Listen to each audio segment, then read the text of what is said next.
Daabra is a 2004 fever dream ripoff of Harry Potter and the Sorcerer's Stone, Philosopher's Stone, whatever you want to call it. And also, it claimed to be the first 3D movie, 3D Indian movie, but it wasn't. The first one came out in like 1984, I'm pretty sure. So this was built on lies from the get-go. My siblings and I would always watch it, like whenever it came on television, like while it was still airing, back in the day. We would drop everything we were doing to watch it. And we also watched the Harry Potter movie, the first one, a lot because we owned it on cassette. Me personally, I thought that the Abracadabra movie was less scary than Harry Potter, mostly because I couldn't understand English at all, so I had absolutely zero clue what was going on in Harry Potter. All I remember is that one scene, of course, the ending scene with the fire, and then I remember the one scene where Oliver Wood and Harry Potter are in the Quidditch field, and Oliver Wood is like, "Oh my God, Harry Potter, let me see what you can do on the Quidditch field. Professor McGonagall thinks you can be on the Quidditch team. Let me show you." Sorry, I'm really bad at accents. I'm sorry for anybody I offended. Did not mean that. So yeah, that's the scene I remember because that was so much fun. And then the last scene, of course. Anyway, what was I even saying? Right. Abracadabra. Let me tell you about it. So it starts off with Guru Aditya Nandini, and he just kind of wills the School of Magic into existence. And he's like, anybody, any kid who wants to come and learn magic here is welcome. I will teach them.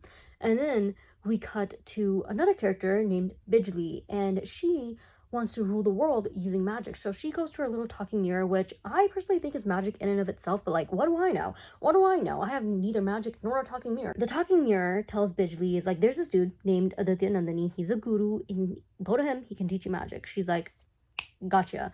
So she becomes like an apprentice of sorts to Guru Aditya Nandini, and they're like getting along well, I guess. I don't know.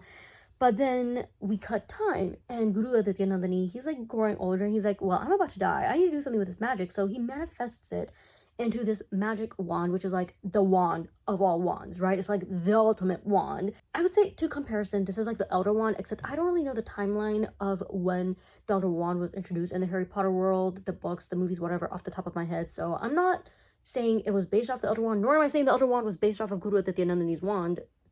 Pause. I'm just saying, for comparison's sake, Guru Aditya Nandini's wand is sort of like the Elder Wand. And Bijli comes up and she's like, hey, I want that wand. And Guru Aditya Nandini is like, absolutely not. So then they battle it out, and Bijli lands a hit on Guru Aditya Nandini, and he's done for. He's died. And somehow Bijli also dies.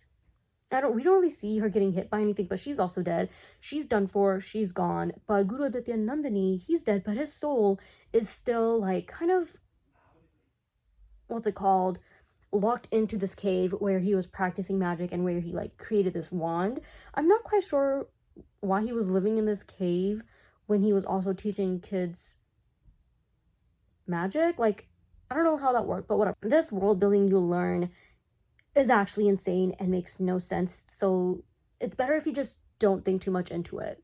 So that's all done and good, I guess. We now cut to 200 years later, and we're introduced to our main character, Shanu, in the present time. And he's pulling up. He's pulling up to the School of Magic. He's pulling up to the School of Magic in the middle of the night in a school-mandated carriage. Why he's alone, why he's pulling up in the middle of the night, no idea. But he's there. He's there, and he seems happy enough to be there. He seems like he knows what's going on, so we're not going to think too much into it. But he goes up to the school, and then he hears this voice that's like, hey kid, like, what's going on? And there's a random bouncing ball, very bad CGI bouncing ball that's just there, and it's like talking to him, and he's like, oh my god, how are you hiding? Like, how are you doing this? You are about to go to a magic school. I feel like the obvious explanation would be via magic. Anyway, so they have a little back and forth, and eventually Shanu is all like, hey, if you don't show yourself, I'm going to complain to Principal Ma'am, and she is my aunt. You don't want any trouble with me, buzzo. And then the ball transforms into Anupam Kher, aka Limbu Chacha, and he's like, oh my god, please do not tattle on me. Please don't tattle on me. Oh my god, I'm just a carrot. I'm just like a grounds dude here, okay? Like, do not snitch on me. And Shadow's like, oh, okay, like, I'm not actually related to her. That's so funny. And then they become BFFs like this. So quick, they're like this. And Shadow's like, okay, so how do I get into the school? Like, real talk. And Limbu Chacha is like, so that's the thing. This late at night, nobody can get in, nobody can get out. You're gonna have to spend the night at my place. And Shauna was like, okay, yeah, that 100% makes sense. 100% trust you. I don't like, it's okay. I just met you. I know, but like, I trust you. We are like this. So I already trust you immediately. And so then they go off. No stranger danger. That's it. Next morning, we are in an office. And this is RB ma'am's office. She is the principal and also our main antagonist. And there's a kid in front of her, literally crying, shaking in his boots because he's so terrified because she's yelling at him. Well, she's not really yelling, but she's like, you woke up late. You know how strict we are about tardiness and punctuality at the school. How dare you wake up late? And the kid is like, oh my God, I'm so sorry, ma'am. I will never do it again. And the ma'am is like, rule breakers should be punished. So she hangs this kid upside down with magic, and he starts crying. He's bawling his eyes out. He's begging to be let down. She's over here laughing. She's having a jolly good time. She's going off about how other people's pain brings her happiness and all that. And then Shanu comes in. He's just standing at the doorway, and he audibly gulps, which is so hilarious. And then principal ma'am, she has enough of this kid sniveling, and so she's like, yeets him through a wall. She literally throws him through a wall, and we never see or hear from him again. So I'm just gonna assume he's dead. And then she sees Shanu, and she's like, Shanu, hey, what are you doing there? Shanu comes in, and he's like, oh, you know my name. How do you know my name? It'd be kind of weird, I feel like, if the principal didn't know a new student's name, but whatever. Principal ma'am is all like, well, I know everything that goes on in this school, and I hear everything. She goes over to a bunch of crystal walls, and in one of them, it's like kind of replaying what happened last night between Limbu Chacha and Shanu. And she's like, you lied to him. And he's like, I'm so sorry I had to lie. Like, he wouldn't show himself otherwise. Like, it was really at night. I was trying to get in. And she's like, a couple of things. You lied. We don't tolerate liars here. Secondly, you try to defend and excuse your lying. We don't defend that here. That's 2 strikes. Another one, you're done for. And Shannon's like, oh my God, I'm so sorry. I'll try my best not to commit a 3rd crime. And she's like, good. She summons her bat head face thing named Zulu. She's like, this is Zulu. He will show you around the school. He's like her right-hand man. Very interesting. We cut to Zulu. I guess he's finished with the tour and stuff. He leads Shan to a classroom. He's like, this is your classroom. Peace out. Flies away while laughing. So he's just casually standing outside the classroom, and there's, a bunch of kids in the hallway also. And they decide to, I don't know, bully him, because why wouldn't they? So a group of kids goes up to him, and they're like making fun of him. They're like, are you, oh my God, are you new kid, lol. And one of them is like, Jadu seekhne aaya hai, which is like, are you here to learn magic? But like in a really condescending tone, Me personally, I'm like, what do you think? He's wearing a student's uniform. He has student textbooks with him. Do you think he's here to learn how to be a fisherman? Obviously, he's here to learn magic. I don't care if it was like sarcasm or condescending. That made my blood boil. I don't care. It pissed me off. Another group of students comes up, and one of them, the leader, has the stupidest hair, and you just know that this is about to be Draco equivalent, right? Anyway, so they all start teasing him too. And Draco equivalent, whose name is Changizi, ridiculously fun name, he's all like, they just let anybody in these days, don't they? Like, he's such a loser. Get a load of this, loser. Like, why is he here? Do you even know any magic? And Shanna's like, hey, funny you say that. I do actually know some magic. Like, do you want to see? And Changizi and Arias is like, yeah, obviously. So there's 2 kids. The 2 kids who are bullying Shanu from beginning, who are like, Jadu seekhne aaya hai. They're on either side of Shanu, right? Like, girl, okay. Random kid, Shanu, other random kid. Shanu in the middle is like, holding up his fist. Girl, let me put you down somewhere so I can show this properly. Shanu, he's standing here, right? He's holding up his hands. He's like, to this kid, he's like, okay, I'm gonna do something here, and then you're gonna hit as hard as you can, and the sound will come from elsewhere. And I was like, oh my God, things are getting heated up right now, right? So he does his little thing and tells the kid, punch it. The last second, Shanu removes his hand. This kid ends up punching the other kid straight in the nose. Oh my God! And honestly, let's be honest, it's like, honestly, the fakest punch ever. There's no strength behind it. But the kid is like bawling his eyes out, right? Everybody is like, oh my God, what the heck? They're screaming, they're running away. I thought it was hilarious. Nobody else did. Changizi is all like, you think you're so funny, huh? They all go into the classroom, and Changizi shoulder checks Shanu in, and Shanu was like, this will not be tolerated. So he's about to yell at him, but then 2 more characters come in, Pinky and Dinky, and they're like, hey, you should not do that. You should not do that. Changizi is Principal Ma'am's favorite, and he's also head boy, which I don't know how that works because aren't they like 10 or like 11? I don't know the age, but they look really young. I thought head boys were supposed to be like, you know, older, like whatever. These two girls, they're supposed to be like Ron and Hermione. Binky is Hermione and Dinky is Ron. And Dinky, I'm pretty sure that's their names, right? Sorry, I've got my notes here. Right, Dinky. Dinky introduces, she's like, don't interrupt me while I'm eating. Gasp. That's like the randomest thing to have like in coincidence with Ron. Whatever. Please, can you just stick up? Whatever. She's not sticking up. Whatever. That's not the point. Yeah. So now they're all in the classroom, and this classroom is Intro to Magic, I guess. I'm not really sure like what this class is called, but the teacher, I don't remember his name. I literally cannot remember his name, but he is hilarious. We get some more bad CGI when the teacher is all like, okay, everybody close your eyes and visualize your wand floating. Immediately, Shanu is so successful, and the teacher is like, oh my gosh, Shanu, you are the best thing to happen to this classroom. Everybody open your eyes. Everybody look at Shanu. He's boy genius. He's literally so talented, amazing, crazy. This is so awesome, which makes Jungizi wildly jealous. And as revenge, he somehow, for some reason, makes the teacher levitate. The teacher doesn't notice it until everybody starts laughing. He's like, why are you all down there?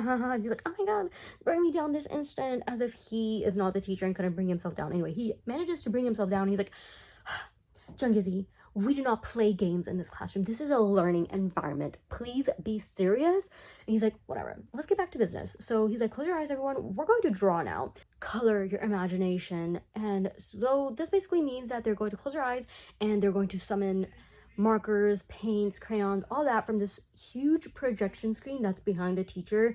And we get our first brand placement, which is Camlin. Honestly, 10 out of 10 ad placement. I personally think I wanted that to happen to me so bad when I was a kid. I was like, oh my god, that's so cool. The crayons, paints, markers, crayons, whatever, they all float over to like different students and they just start drawing for the kids onto this piece of paper. It's like you just have to close your eyes, you have to imagine, and the markers, the art supplies will do everything for you. And I was like, you know how much easier my life would be if I could just close my eyes and what I visualize could just appear. I would quite literally be unstoppable.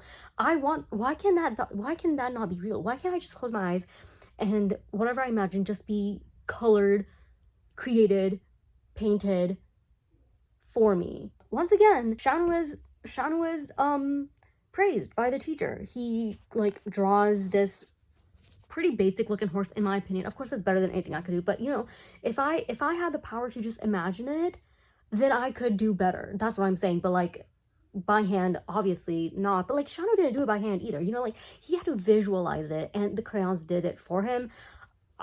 All I'm saying is, if I had that power, I would not draw a basic horse. I would draw something cooler, like Jungizi, a freaking dragon. Are you kidding me? I don't understand why Shanu got the praise for this basic freaking horse when Jungizi literally drew a more awesome, more detailed dragon, visualized it. I would understandably be as pissed as Jungizi is. The teacher's like, oh my gosh, Shanu, once again, you are the best thing to happen to this classroom. You are the best thing to happen to me. This is the best thing, best piece of art I've seen in my entire life. Everybody clap for Shanu.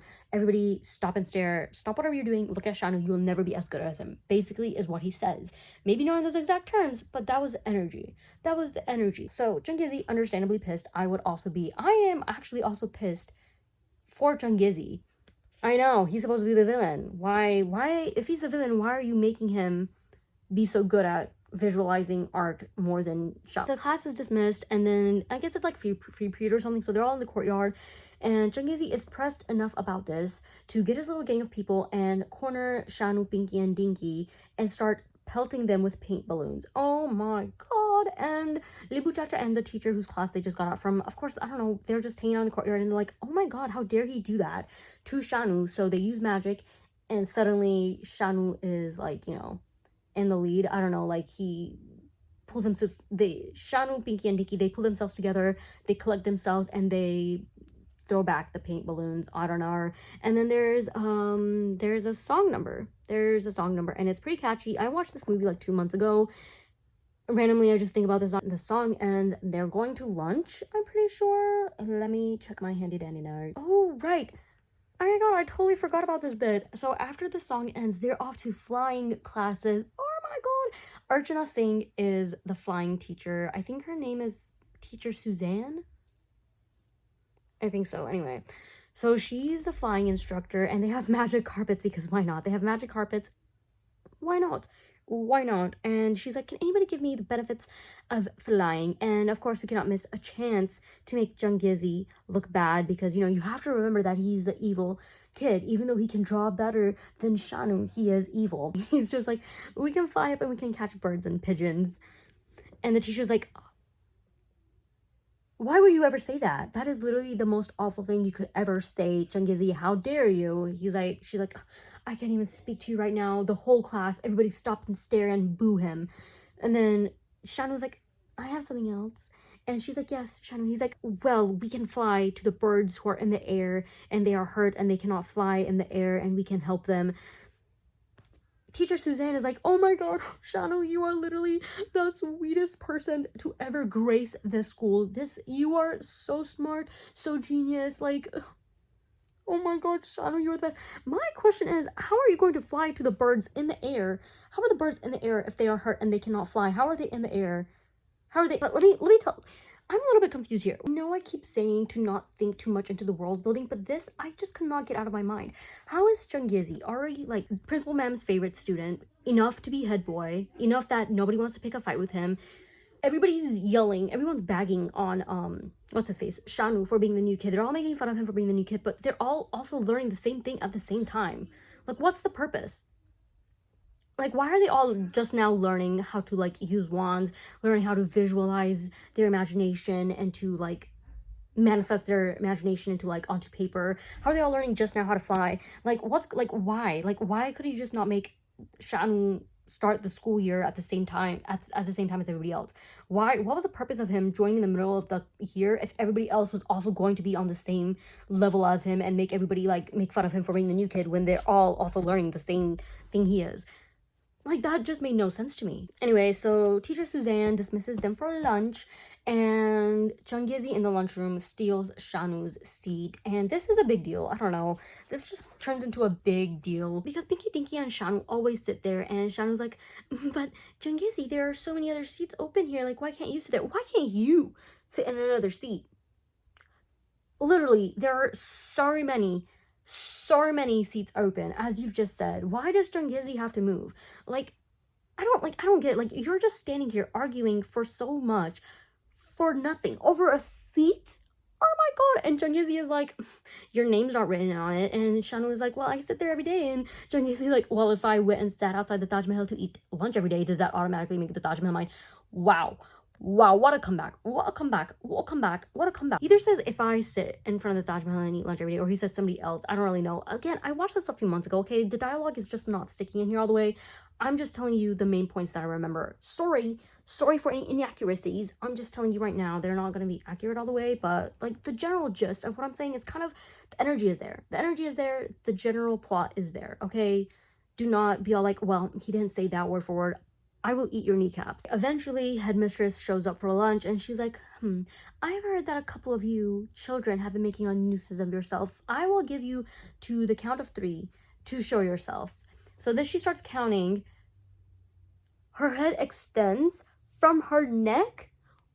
Think Orochimaru in the Forest of Death, neck extending. Oh my gosh, it was a jump scare. I was not expecting that. I was like, it was gross, it was disgusting, and I was like, what was the purpose of this? But then I remembered, oh, it's a 3D, it was supposed to be like a 3D movie, so that would make more sense to see this in movies. It would be terrifying even more. Also, I would just not want to go to this school. Like, I would not want to go to this school. Oh, thunder. Oh my god, time to go play baseball. Sorry. What was I even saying? She counts to 3, nobody shows himself. She's like, okay, my mistake, I guess. Everybody sit down to eat lunch, whatever. Except there are 4 students who cannot sit down. And she's like, you 4, I have a bone to pick with you. It's Pinky, it's some kid named Monty, and some kid named Nitu and Gita, right? Dinky, Monty, Nitu and Gita. Right, so Dinky, she gets in trouble for always eating. Monty gets in trouble for literally skipping class. He skipped classes for 2 entire days, and Neetu and Geeta are in trouble because they're always fighting. I feel like these are not like they're not equal level offenses, right? But Principal Ma'am thinks otherwise. She's like, your punishment is not eating or drinking anything for 2 days.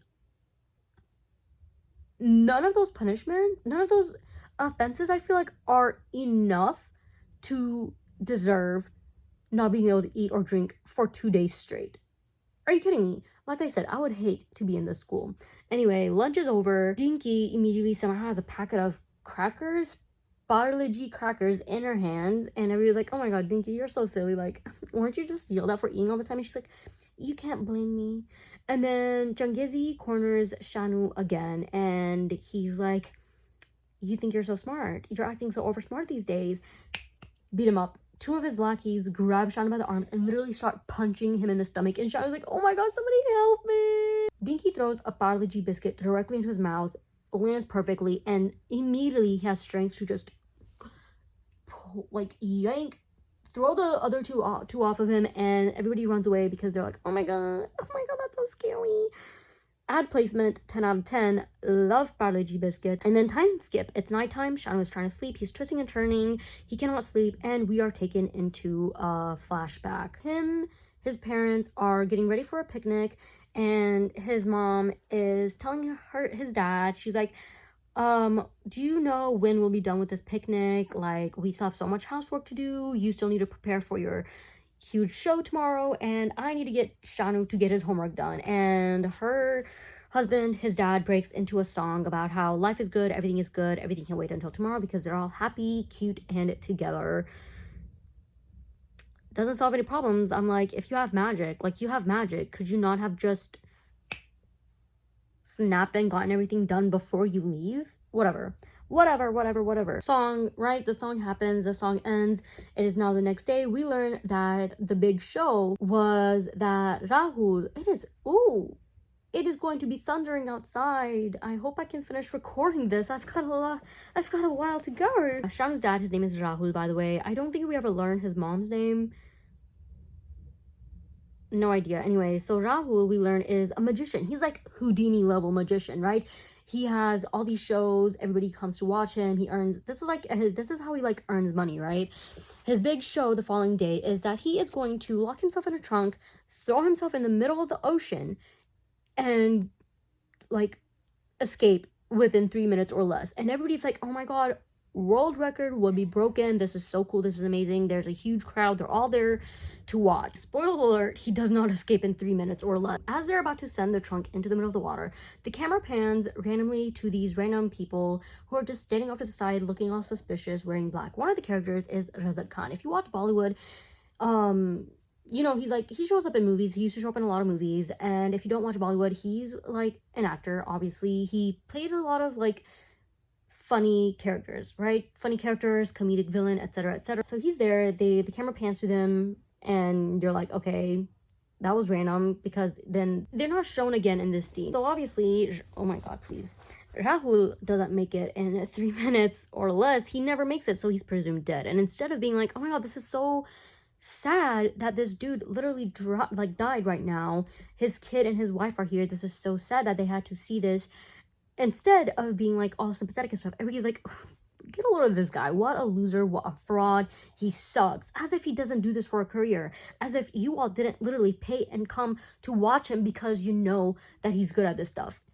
Whatever. There's like a whole montage where a funeral happens. At the end of the funeral, Shanu is like hugging his mom. He's like, Mom, I'm going to make Dad's dream come true. It's like, his dream of what? Escaping from a trunk in 3 minutes or less from the middle of the water?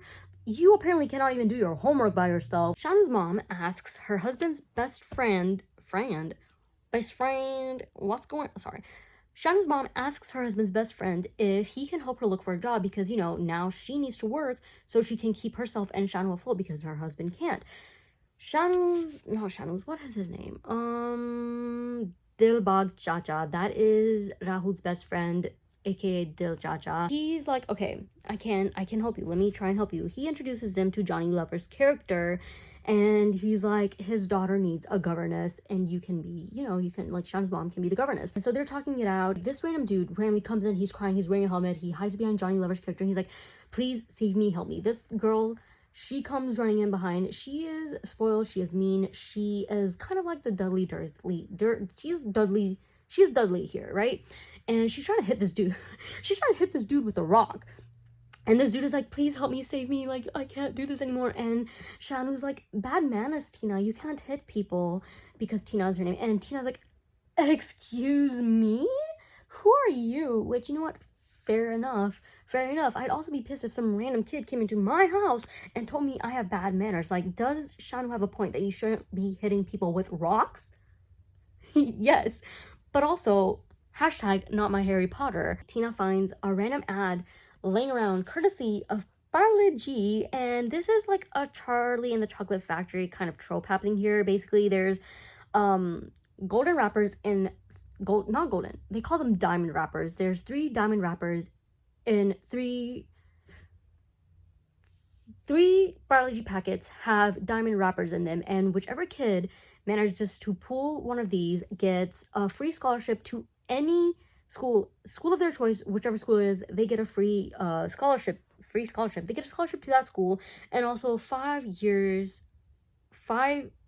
gift basket, biology gift basket for 5 years. Wow. Scholarship and gift basket for 5 years. If I heard this news in this day and age, I would be buying out all the biology. Do I want to necessarily go back to school? No. Would the scholarship be helpful to me? No. But like a 5-year gift basket, are you kidding me? That's crazy. What if I have a change of heart and I do want to go to school? Again, like, you know what I mean? There's another music montage during which, by the way, the original Dr. Hathi from Tarak Mehta Ka Ulta Chashma makes a cameo, and I had to literally go back and be like, is that what I think?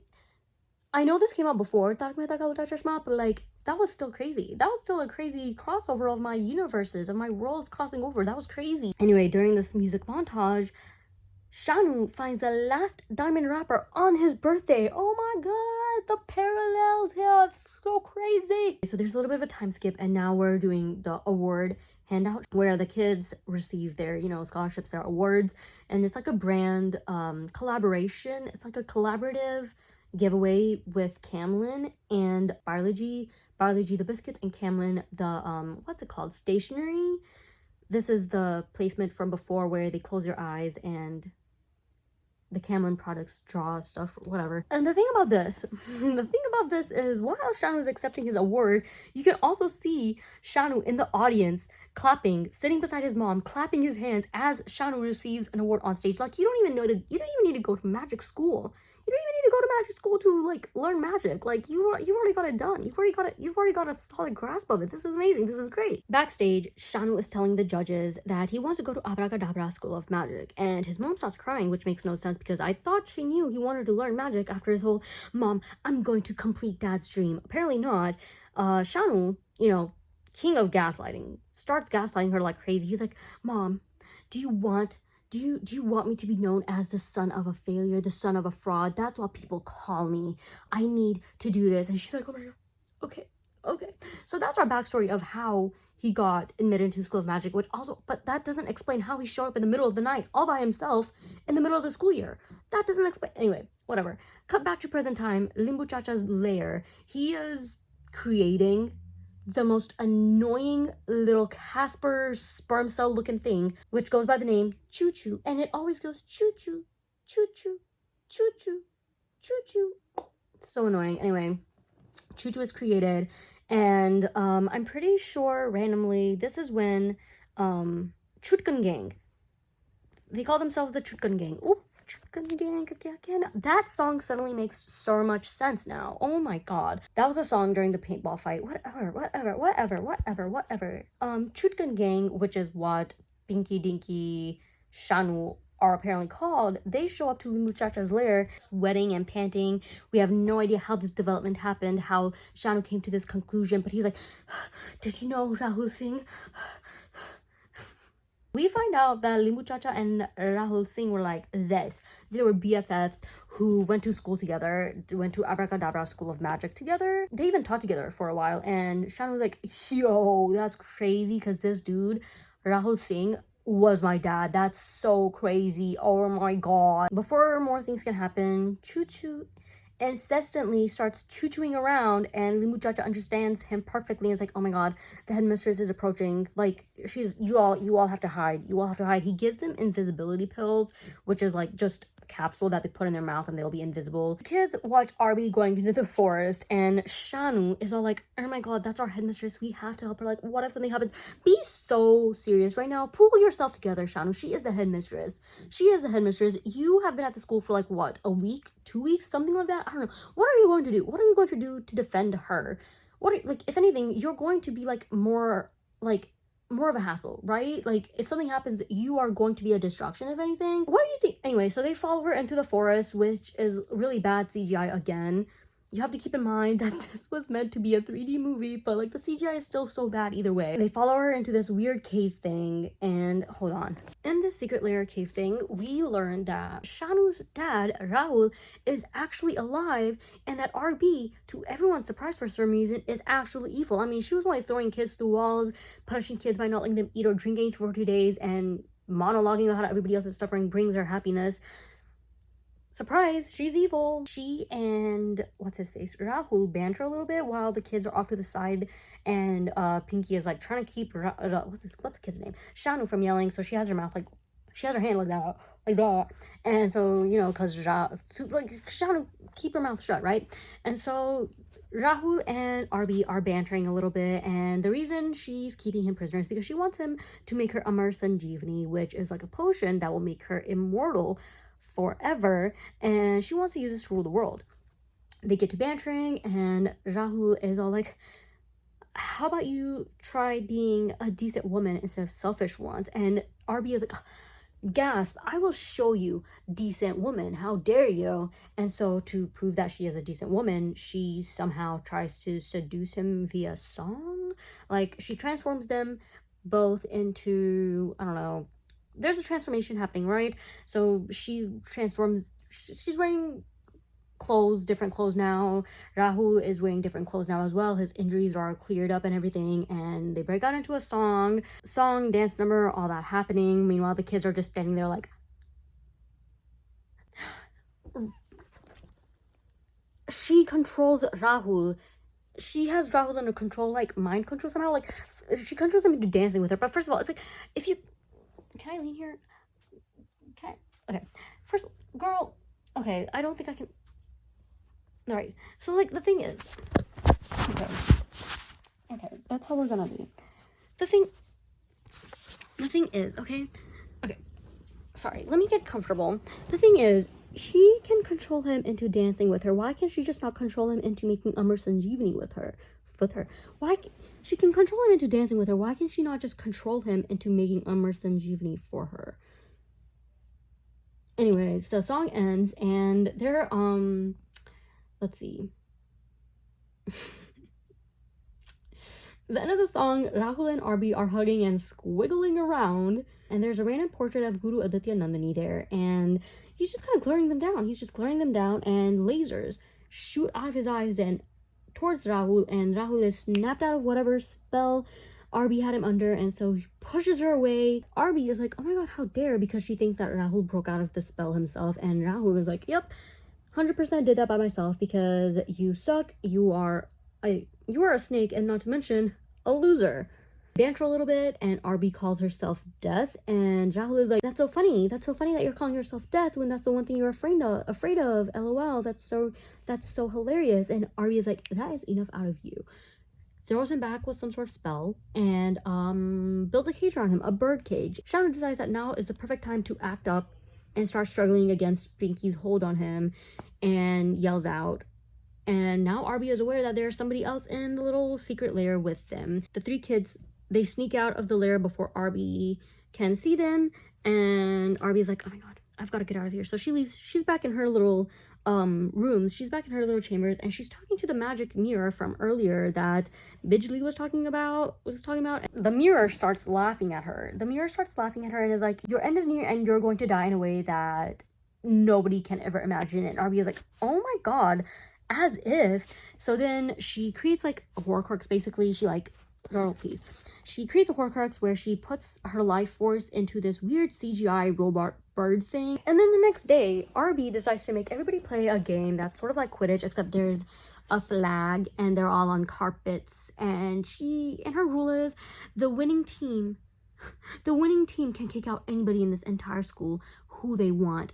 Doesn't matter who it is, you can kick them out, and they have to leave without struggling. And I'm like, that's interesting. That's an interesting reward consequence of a game. The team captains are Changezi and Shanu, because why not? And their team consists of their friends, of course, because why not? Like, there was no budget that went into casting like background characters or anything, because all the budget went to bad CGI and bad green screen. There's literally a scene during this game where not only the carpet is glitching, but also somebody's legs are glitching on the carpet. I lost it here. Randomly, in the middle of this game, Shanu's carpet starts acting up, and Limbu Chacha notices that Arby is mumbling something under her breath, so he's like, this lady. Conjures a bunch of rats at her feet, and that breaks her concentration, obviously, and Shanu wins the game. Claps for everyone. So now they're all in Arby's office, and Arby is like, according to the rules of the game, which I set up, the captain of the winning team has the power to kick the opposing losing captain out of school forever, which was not what she said, which was not the rules. The rules was that they can kick out anybody in the school that they want. But again, just as much as the budget didn't go into the casting, it also didn't go into the scripting or the script consistency or whatever. Anyway, so Shanu was like, well, I don't want to kick Changezi out of school. I just want to kick enmity out of the school. Complete. I want peace and happiness and rainbows for everybody in the school. Prabhudeva makes an appearance out of nowhere. He just poofs into existence, and he's like, this kid has just said something so awesome that it could remove evilness from this world forever if he so wishes. So random. Like, all this over a little bit of a game. I actually think it would have been so funny and so on brand if Shanu were to be like, no, I just want peace, happiness, love, and rainbows and butterflies for this school only. I don't care about the world. I think that would have been funny. I think that would have been something that they do in this movie. But nope, instead, Prabhudeva keeps talking. He gives his Om necklace to Shanu and is like, you have to keep in mind the power that runs the universe. And then there's another musical number where they're also praying. Arby is like, there's absolutely no way that Shanu won fair and square, because, he won by himself. There was no team play. It was obviously one-on-one game. So she interrogates him later on, and he's like, I just won. I didn't do anything. She's like, I don't believe you.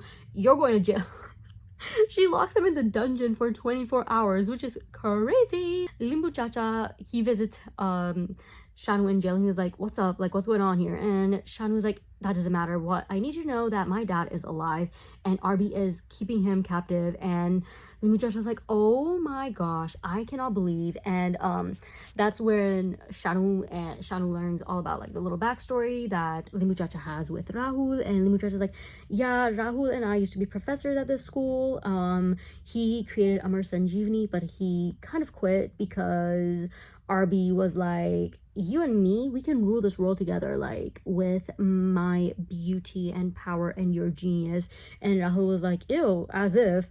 He destroyed the Amar Sanjeevani he created, and he was like, I quit, by the way, peace out. So Choo Choo delivers the message that Rahul is alive to Shanu's mom, because Shanu was all like, my mom deserves to know. So then Choo Choo goes over to his mom's house and writes out in the air that Rahul is alive, because nobody except Limbu Chacha can apparently understand Choo Choo. Choo Choo.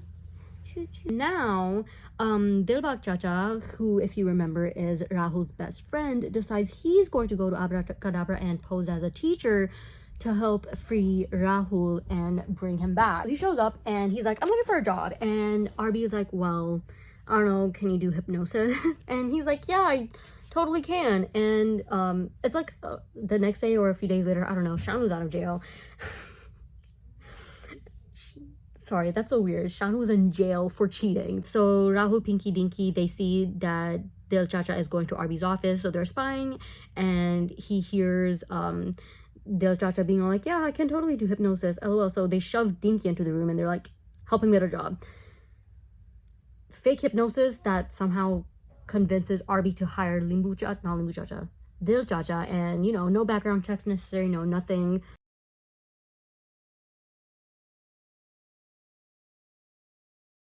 The next day, there is celebration because it's apparently Arby's birthday. Music and happiness and celebration. Towards the end of the song, Arby gets called out, and we meet Rajat Khan's character again. This is the dude in black who was really suspicious during Rahul's magic show thing. Turns out that he and his little friends kidnapped Rahul while he was doing the show, and they brought him to Arby, and then they were just searching the world for anybody else who can create a Sanjeevani, and he's like,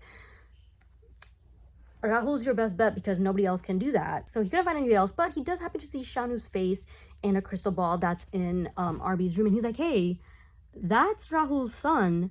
You could use him as like blackmail or something to get Rahul to cooperate. And Arby is like, you are literally so smart. You are a literal genius. Choo happens to be creeping on this conversation, and so then he goes and snitches to Limu Chacha. He's like, oh yeah, by the way, please. Now he's like, Arby knows that Shanu is Rahul's kid.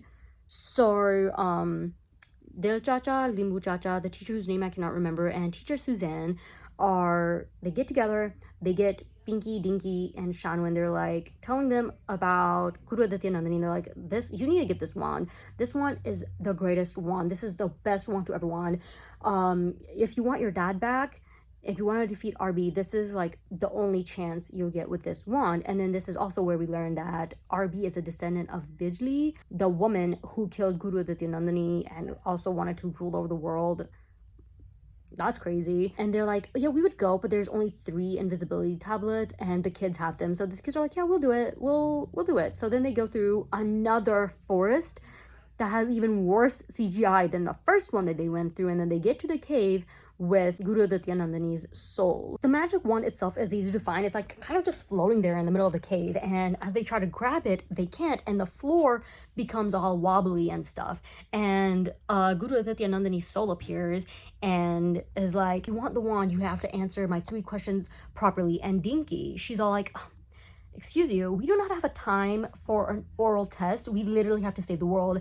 Guru Aditya Nandini zaps her and she's like in pain. And he's like, okay, so you all have to answer these 3 questions correctly if you don't want your friend to die, and also if you want the wand. That's crazy that he's about to kill this kid if they don't answer the 3 questions correctly. Anyway, so Pinky is now like, okay, fine, I'll try it.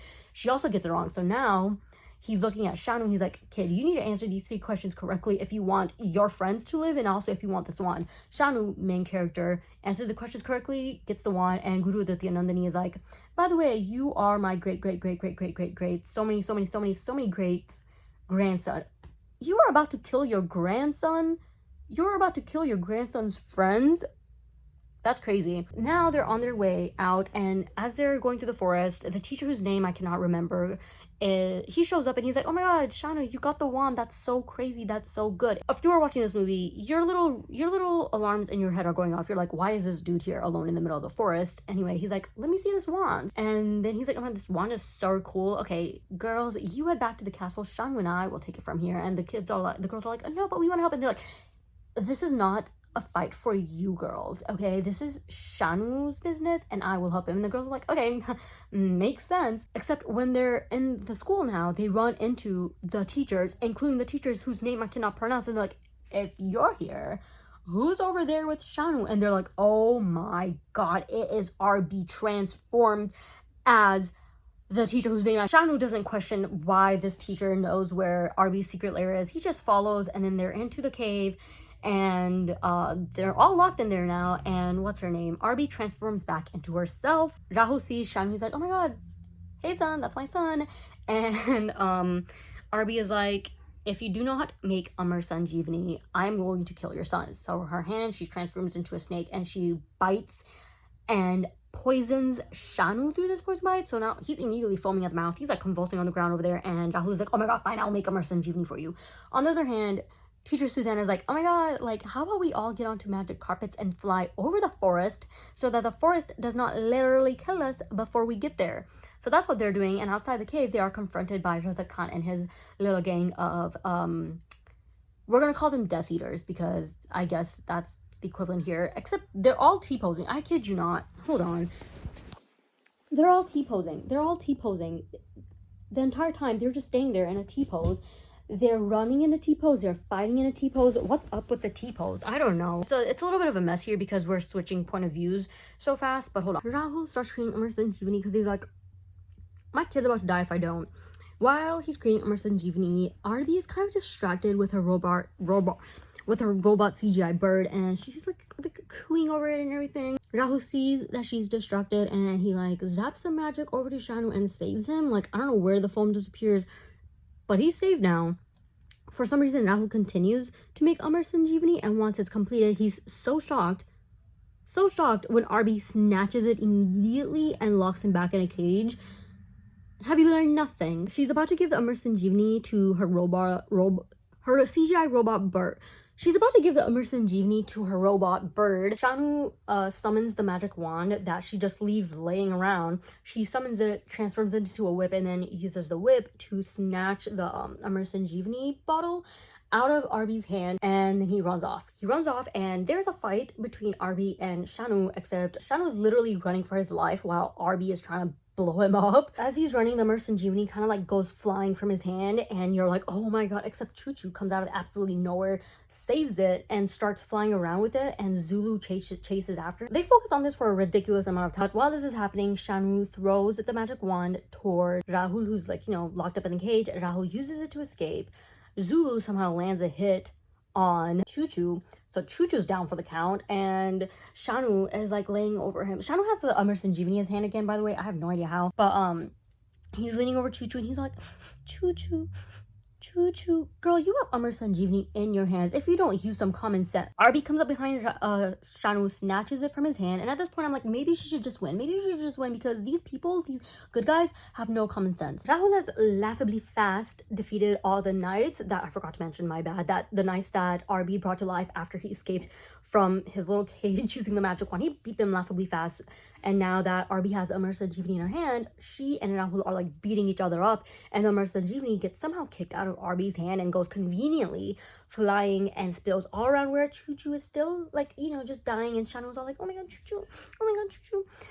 The smallest of droplets makes its way into Choo Choo's mouth, and you know what? He lives. Yay. I actually cannot stand Choo Choo. I think he's so annoying. Sorry for any Choo Choo stands out there. I cannot stand that guy. Rahul manages to get the upper hand against RB, and Shanu is just kind of standing off to the side with a magic wand in his hand. He's kind of like just staring at it blankly, and he notices that every time RB gets hurt, her weird CGI bird starts being like crying, and every time the CGI bird gets jostled, because it's somehow on the ground now, like rolling around on the ground in its little cage, every time it gets jostled or hurt, RB is in so much pain, and he's like, ooh. The dots are dotting, the lines they are aligning, the dots and the lines they are connecting. And so when RB has Rahul in a chokehold with the most expressionless face ever, Shanu electrocutes the CGI bird, and RB dies. The bird dies, RB dies. The whole scene happens where she turns into like ashes, dust, whatever. She's flying around the room, and she's like, meowngy, meowngy. Terrifying. But then, she bursts through the cave door. Yeah, that's what happens. Outside, the gang, they're all just kind of staying outside because they couldn't figure out how to get inside after they defeated Reza Khan and his friends. Every so often, the scene would cut from inside the cave where Rahul and RB and Shanu are to outside where the rest of the good guys are, and it was so pointless. Like, I know I was there for like comedic relief, but like I was just like, this is so pointless. This is pointless. Why is like this doesn't matter because you aren't going to get inside anyway. Sorry. Anyway, that was not the point. The point is everything is happy, everyone's fine and happy, and Rahul's dad is saved.